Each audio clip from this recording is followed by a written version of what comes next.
বাবা আবার নতুন জামা কিনেছিস? তা কোথায় যাওয়া হচ্ছে? ফ্রেন্ডের বার্থডে পার্টিতে। তা ফ্রেন্ডের বার্থডেতে যাবি বলে নতুন জামা কিনতে হলো? এত তো ঘরে জামা রয়েছে।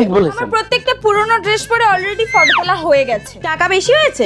এই আমার টাকা আমি বুঝবো, তুই এত বেশি বকছিস কেন? দাঁড়া মাকে বলছি।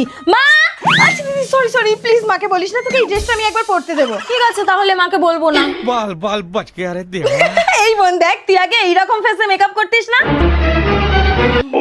পুরো ডিস্কো বলের মতো। হ্যাঁ আগে তো আমি ওই রকমই মেকআপ করতাম, ভাবতাম মুখে বেশি বেশি গ্লিটার দিলে তবেই গ্লো আসবে, বাট এখন বুঝেছি গ্লিটারের সাথে গ্লো এর কোনো সম্পর্কই নেই। বাট এখন আমি শাটল হাইলাইটার মেকআপ করি। কিভাবে চল দেখাই। প্রথমেই ইউজ করছি ফেসেস কানাডার রোজ গোল্ড স্ট্রোক ক্রিম। এতে রয়েছে সিয়া বাটার আর হাইড্রোলনিক অ্যাসিড, যা আমাদের স্কিনে এনে দেয় all day hydration and comfort. এটি সুপার কমফি এন্ড আমাদের স্কিনে এনে দেয় একটা ইনস্ট্যান্ট গ্লো।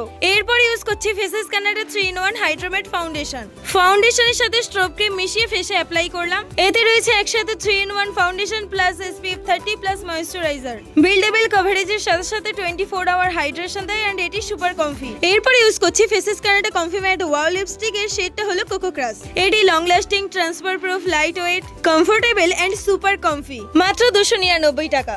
লিপস্টিকের পাশাপাশি ব্লাশ আর আইশ্যাডো হিসেবেও ব্যবহার করে নিলাম। আর এই দেখো লিপস্টিকটা কিন্তু ট্রান্সফার প্রুফ, একটু উঠে যাচ্ছে না। এরপর আবারও ফেসেস কানাডার স্ট্রোক ক্রিমটাকে এজ এ হাইলাইটার হিসেবে ব্যবহার করে নিলাম। আর এই দেখো আমার স্কিনটা কতটা গ্লো করছে। তো এইরকম গ্লোয়িং মেকআপ পেতে তোমরাও ঝটপট এই প্রোডাক্টগুলো অর্ডার করে দাও।